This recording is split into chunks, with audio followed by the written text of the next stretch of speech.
Mummy તમને એક વાત કહું હું. હા હા બોલ ને બેટા.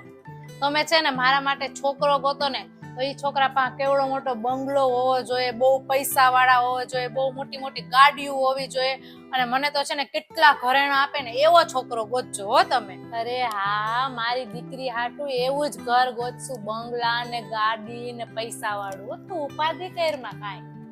મમ્મી એક વાત કહું તમને, બધાય દીકરીના મા બાપ છે ને એવું જ ઈચ્છતા હોય કે એની દીકરીને બંગલા જેવું, મહેલ જેવું ઘર મળે, બહુ પૈસા મળે, ગાડી હોય, કેટલા બધા ઘરેણા હોય.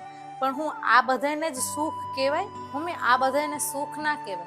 તો મારી દીકરી જે ઘરમાં જાહે એ ઘરમાં જો એનો ઉઠવાનો ટાઈમ ફિક્સ હશે, એને હું બનાવું એ એના સાસુને પૂછીને એને બનાવવું પડશે, એને હું પહેરવું એ એના પતિને પૂછીને પહેરવું પડશે, એને ક્યારે બોલવું, એને ક્યારે ચૂપ રહેવું એ બધું એનું બીજા નક્કી કરશે.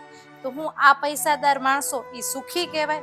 મમ્મી આને સુખ ના કહેવાય, આને તો છે ને સોનાની જેલ કહેવાય, જેલ.